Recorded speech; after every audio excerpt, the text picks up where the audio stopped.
You fucking kidding me? Who the fuck is this cunt? Fucking turn this shit off. We gotta put some real shit on fire. Yeah, cunt.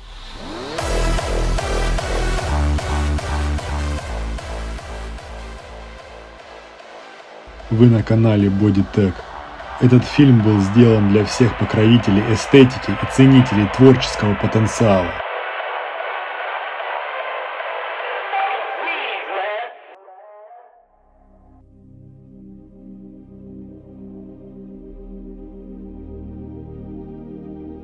Цель данной картины – вспомнить яркие моменты Азиза, показать, что он был далеко не легкомыслен, имел четкое видение, харизму и сердце, показать места его обитания, перевести его разговоры и взглянуть на слухи о том, что он жив.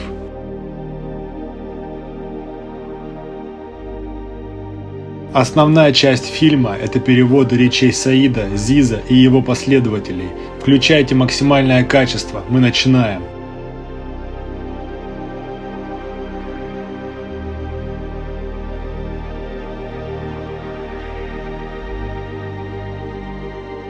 Итак, добро пожаловать в Австралию, город Сидней, улица 48 Рейнмонде, район Каллингфорд. Очень важно сказать, что именно отсюда все начиналось.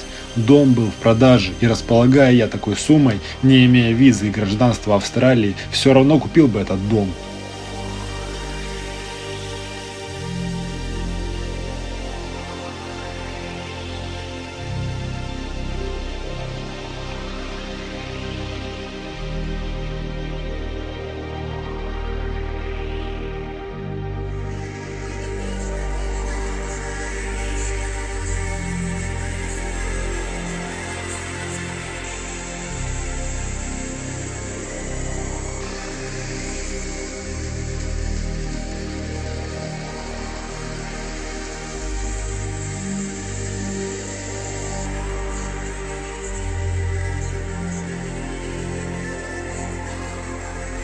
Здорово всем!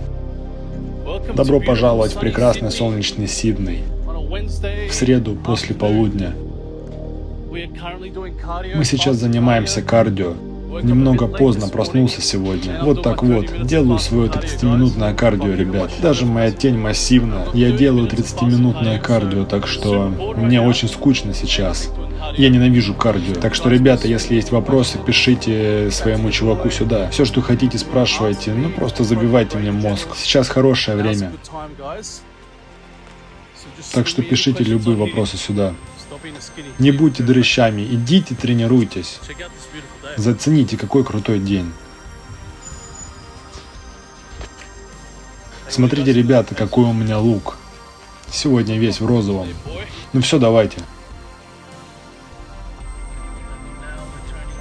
Теперь мы сворачиваем на мою старую улицу. Это место навевает так много воспоминаний.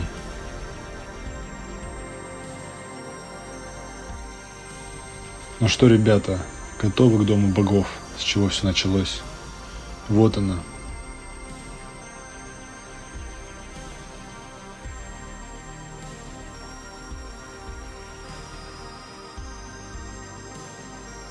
Давайте пойдем и посмотрим, кто есть дома.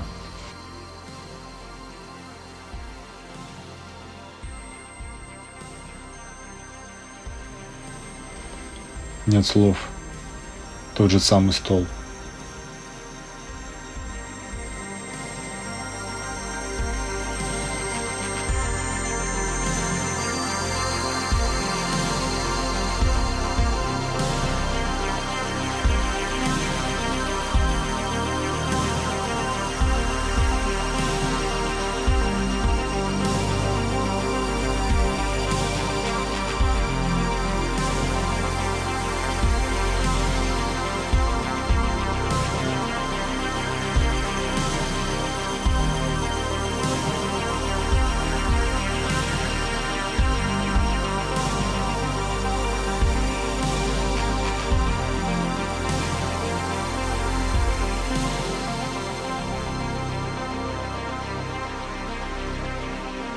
Ас, что ты делаешь?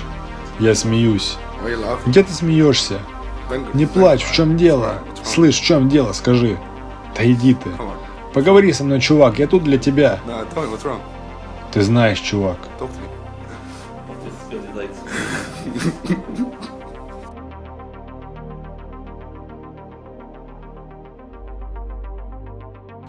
Ладно, давай, брат. Нужно проверить задний двор, но я уже все не могу.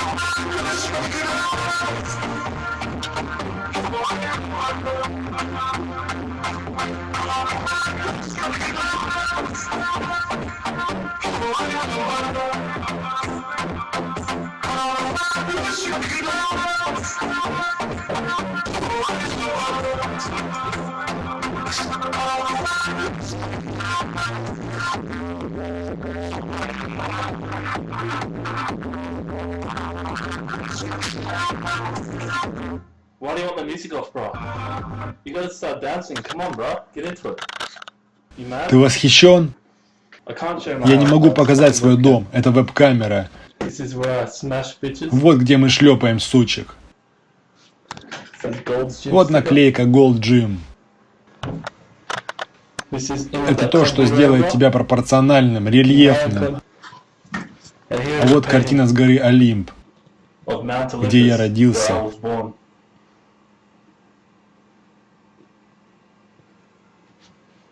Ты восхищен? Каждый раз, когда я тренируюсь, я помню свои корни, как сына Зевса.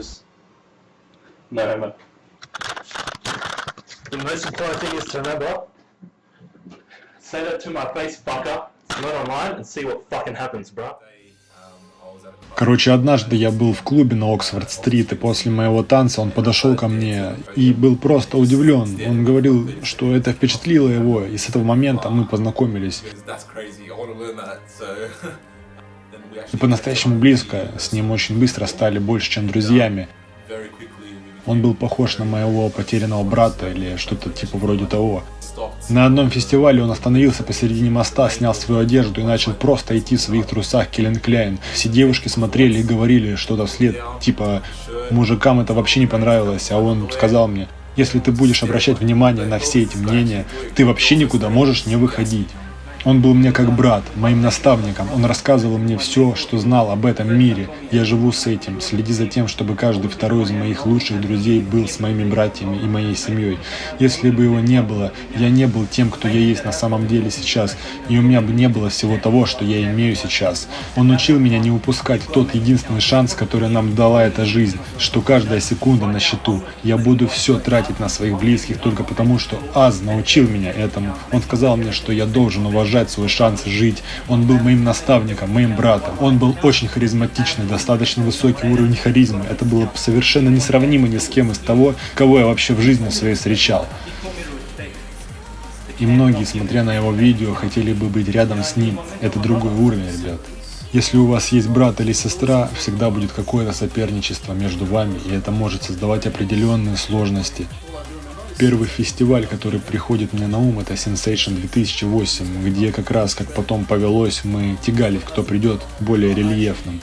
Я немного опоздал на это событие, он, как всегда, был не из тех, кто делает комплименты или позволяет людям показать, что они выше него или что-то в этом роде. И в конце события он подошел ко мне и сказал: «Слушай, ну ты выглядишь потрясающе, брат, я тебя поздравляю». И эти воспоминания я буду хранить всю свою оставшуюся жизнь. Мы обняли друг друга и поцеловались. Я думаю, это было в конце 2009 года. Я наткнулся на эту страницу и понял, что этот парень выглядит сумасшедше. Я скидывал его друзьям и говорил: «Эй, посмотри на этого чувака». И все мы знаем, это поколение было воспитано им. Я буду рассказывать своим внукам об этом. Готов. Вот что нужно чемпиону. Видишь это? У тебя еще есть несколько сардин, только мы начнем с яиц.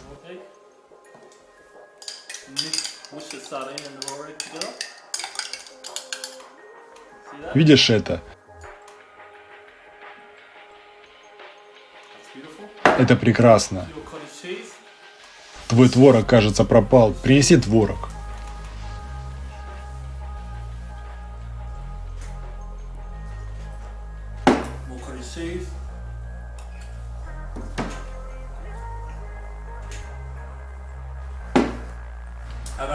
Как насчет еще одного яйца?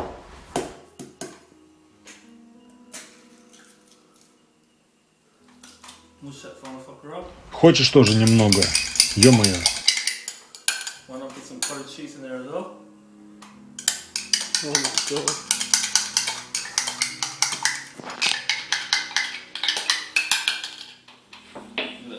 Вот и готово.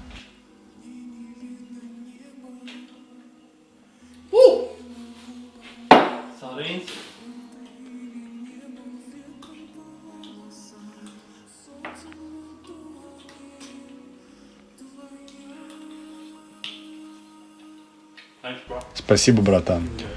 В общем, как я начал заниматься бодибилдингом? В средней школе я был самым настоящим эктоморфом. Мог есть абсолютно все, что хотел, и даже не набирал вес. И когда я закончил среднюю школу, я начал активно интересоваться тренировками, потому что начал тренить мой брат, и я все выучил в спортзале сам, вместо каких-либо там исследований. Я никогда не смотрел ничего в интернете о тренировках, и это помешало моему прогрессу в самом начале, честно говоря. В общем, я делал классические изолирующие упражнения, хотя должен был делать что-то типа приседа, становой тяги и так далее, которые комплексно работают на тело. Я говорю это прямо сейчас. Если вы страдаете ерундой и делаете изоляцию и так далее в зале, вам просто нужна база в первую очередь. Вам нужно ебашить настолько сильно, насколько это возможно. Если ты еще купишь какие-нибудь таблетки, тебе нужно будет тренироваться еще усерднее, чем ты сам можешь. Тебе нужно достичь того момента, когда твое тело просто не хочет набирать. И с этой точки ты увидишь прогресс. С этой точки твое тело будет в режиме перегрузки. Это не просто ходить в спортзал и гулять вокруг матов, иногда сидеть на тренажерах. Тебе нужно преодолеть себя, так как твое тело не будет меняться естественным путем. Диета – это одно из самых важных частей. Хорошая тренировка – это тоже круто. Но если ты питаешься неправильно, ты можешь вообще не тренироваться. В общем, как у вас там? В общем, у вас эпичная тренировка, и вы жестко занимаетесь. Но как вы будете расти без диеты? У меня имеется два разных типа диеты. Диета массонаборная и диета для сушки. Я использую диету для увеличения веса, увеличения потребления пищи. Лично у меня ускоренный метаболизм, а это значит, что я могу есть много пищи и не перемешивать ее в жир. Это не относится ко всем, просто у меня всю жизнь был ускоренный метаболизм, и это помогло мне с тренировками. Но это не для всех. Многие люди не такие. Итак, мы будем готовить сами каждый прием пищи. Попробуй взять стейк, курицу, макароны, бурый рис, рыбу. Нужно будет получать белок в каждый прием пищи. И сам знаешь, что лучший способ расти – это есть мясо. В итоге ты продвигаешь свое тело через эту точку и приумножаешь все своими тренировками. И по сути тебе нужно только есть, есть и есть. Пройдет время, и когда появятся результаты, ты поймешь. В принципе, можно отказываться через время от углеводов и достигнуть определенного состояния. Вообще такая диета моя любимая, чтобы похудеть. Пытайся пробиваться через боль, и потом поймешь, что это того стоило. Если ты это сделаешь и будешь придерживаться этой диеты пару дней, ты заметишь, что становишься стройнее, и кожа становится все туже. Значит, работает ваша диета. Тут придется урезать сахар, держать его около 50 граммов в день, преимущественно из овощей. Сам я получаю его из брокколи, шпината, и мне так нормально. В итоге 8 яиц ешь и небольшую порцию шпината сверху. И еще один прием пищи может быть вареная курица, немного сардины и шпината, там, творога. Мне самому это уже надоело, но оно, знаешь, еще как работает. В принципе, это все, о чем я хотел поговорить. Слушай, в Бразилии очень много людей, кто делает эту татуировку. Что ты думаешь об этом? Это пиздец. Я не могу выразить это словами. Это ни на что не похоже. Сложно реально выразить свои чувства. Реально сложно описать чувства, когда ты видишь такие вещи на ком-либо. Это безумие. Просто нереально круто. Первый раз, когда я увидел дань уважения в честь смерти своего брата, я понял, насколько много людей ее делают. И сообщения приходят и приходят. Не понимал, какого хера. Просто безумие. Лучший момент, который ты запомнил с братом. Как-то мы боролись за стероидную иглу в его комнате, это было очень угарно, как будто соперничество или драка. И в тот момент мы оба прошли пару циклов и были довольно крепкие. Типа я мог взять у него парочку, там, ну вы поняли чего, и также он делился со мной. В итоге в тот день он мне отказал и сказал: иди сам покупай. А в этот день я офигел и сам подошел и взял, что мне нужно было, представь эту картину. Просто взял и ушел. А он встал со стула и довольно грозно начал приказывать мне вернуть все на место. А я ее спрашиваю: ты что, серьезно хочешь подраться из-за иглы? Хочешь подраться со мной из-за иглы? Ты что? Это было похоже на то, что два громилы сражаются за иглу. В итоге он побежал на меня. Я уклонился, конечно же. В итоге я схватил его за голову и взял в замок. И ушатал его в стену. Потом он встал, оттряхнулся, посмотрел на меня и был реально расстроен, что я с ним сделал. Он был сильнее в зале, на физическом плане я всегда мог его победить. Он ненавидел, когда люди подходили откуда-нибудь и начинался конфликт. Я всегда заступался за него, потому что сам по себе я был более агрессивный. Он боялся пойти гулять или в публичное место один, из-за паранойи, что к нему пристанут и будут проблемы. Он брал с собой 2 или 3 друзей всегда. Короче, я хочу быть очень откровенен с вами, сохранять позитивный настрой. Просто хочу рассказать вам реальную историю, кем он был. Многие никогда не смогут понять, что у него было в голове, если не знали его лично. Понимаешь, о чем я говорю? Вспомните себя 22 года. Вы бы могли нести на себе все это? Что у него было в 22? Не совсем уверен, так что сам подумай, что если бы тебе за 3 года все это дали, что было у него, ты бы сам вынес это и справился бы с этим? С одной стороны, ребята, вы видите харизматичного и оптимистичного, позитивного парня, но веселого парня, которого любят в интернете все. С другой стороны, все его друзья и его семья видели это по-другому. Так что в каждой истории есть 2 стороны. В итоге в нашей драке он совсем не пострадал, потому что стена была сделана из гипсокартона. Он расстроился из-за нашей драки и из-за этой ситуации. В итоге мы тогда просто разошлись, пристально посмотрев друг на друга. Потом вечером он зашел на кухню, пока я ел нашего цыпленка, рис и брокколи. Мы, в общем, готовили, в стороне друг от друга, и это было молча. В итоге он ударил меня вот так вот и сказал: мне надоела эта неловкость, давай опять общаться, и знаешь, как бы мы ни ссорились, мы всегда мирились вот таким вот образом. Следующий вопрос: как ты думаешь, смог бы он соревноваться? Все мы знаем, что Азиз был против соревнований и не был особо соревновательным духом. Но мы не знаем, что бы он делал сейчас, потому что трудно на самом деле сказать, как бы было на самом деле. Но я сам ощущаю, что с его формой было бы глупо не соревноваться, не участвовать в конкурсах. Было бы глупо реально не соревноваться. Если у тебя есть талант, то почему бы не показать его миру? Поэтому я точно знаю, ребят, что некоторые из вас повторяют его слова и стараются быть такими же, как он. Но имейте в виду, он был очень молод, когда к нему пришла большая слава, и все стали сразу оценивать его со стороны, все больше и больше на тех же фестивалях. Но я лично вот что думаю, что несмотря на его слова, он бы вырос и занимался бы фитнесом намного серьезнее, чем это было в тот момент. При достижении определенного числа подписчиков он стал бы смотреть в сторону помощи людям и оказания положительного влияния вообще в целом. Так что, если поговорить о легальных добавках, протеин после тренировки, поливитамины, рыбий жир. Он пил всегда также по 10 капсул в день. Время от времени он принимал креатин, когда начал заниматься. Потом он прекратил принимать креатин и мультивитамины. Потом перешел только на протеины и рыбий жир. Если говорить о добавках, считающимися стероидными, его любимым был тестостерон, пропионат и тренболон. Если вы, ребята, в курсе, при интенсивных тренировках с дисциплиной вы увидите действительно реально достойные результаты. Понимаете, при вкладывании достаточных усилий в тренировки и питание. В общем, его основным курсом были трен и проб, очень просто. Ты помнишь его первый цикл? Я даже не знал, что он был на стероидах. Он держал это в секрете, представь.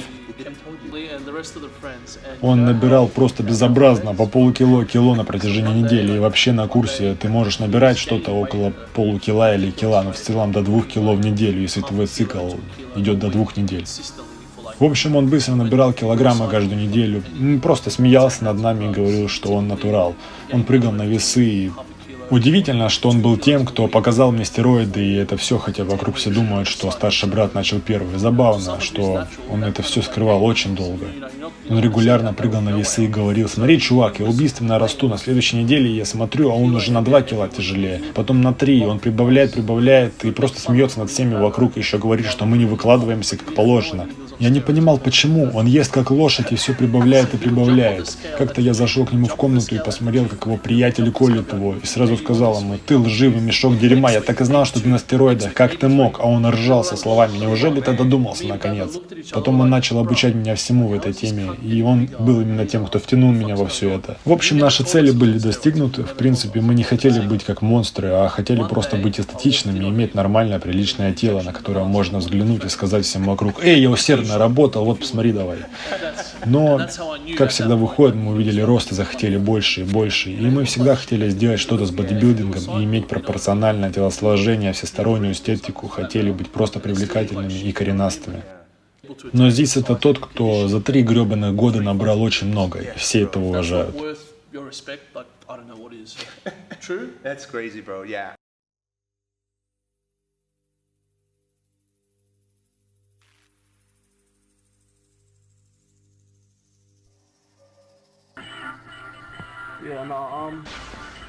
Я думаю, все было бы по-другому, если бы я поехал в Таиланд. Доктор сказал мне, что если бы кто-то был бы Зизом, то после его отключки, когда он заснул, его можно было бы еще вытащить. Но проблема в том, что у него было необратимое повреждение мозга, и, возможно, он бы стал овощем. Сидел бы на стуле до конца своей жизни, просто овощем. Знаешь что? Я не знаю, что там произошло. Ты не представляешь, как бы сильно я хотел описать, что со мной происходило. Но он точно не хотел бы оставаться овощем, понимаешь?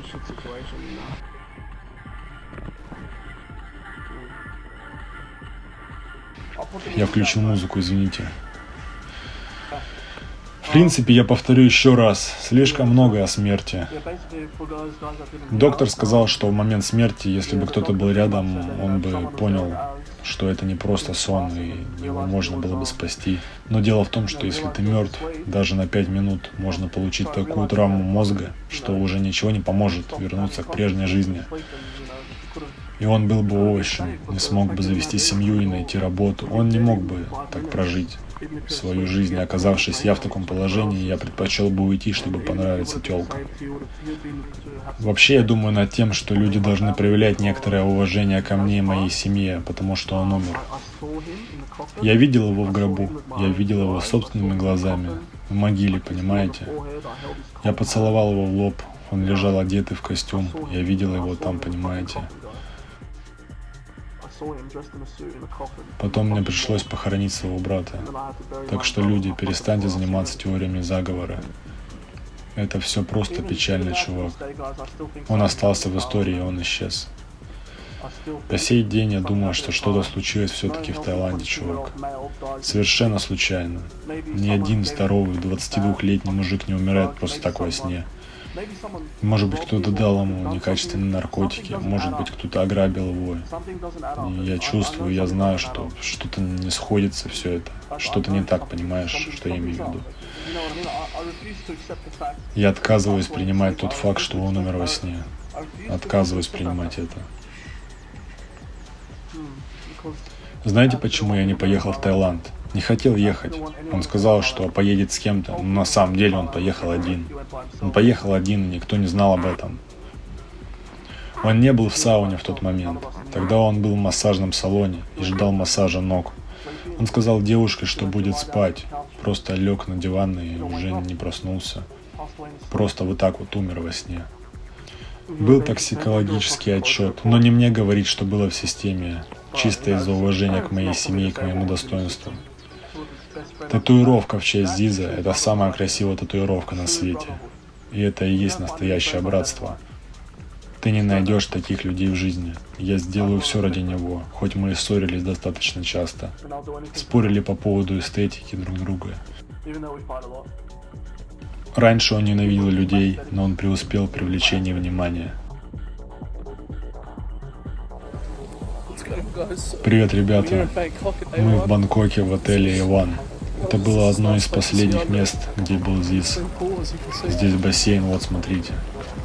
Кто-нибудь может узнать это место. Это одно из его последних локаций.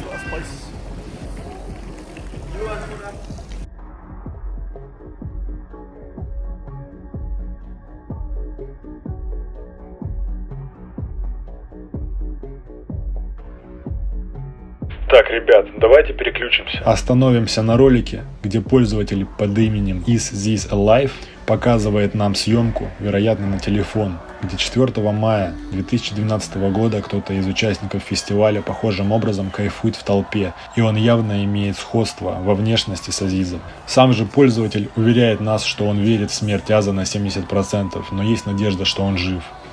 Напомню, видео датировано 2012 годом, когда сам Азиз ушел в 2011 году. Он говорит о том, что выглядит парень на видео так же. Песню эту Азиз сам использовал в своих роликах.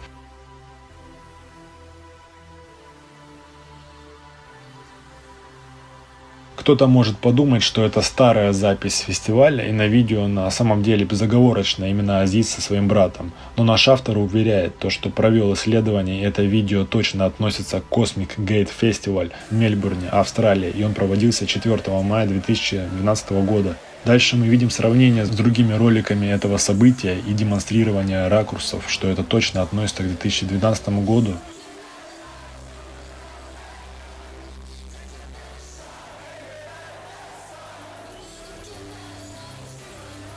В общем, вам решать, друзья, но существование таких теорий всегда только позитивно влияет на память о нем.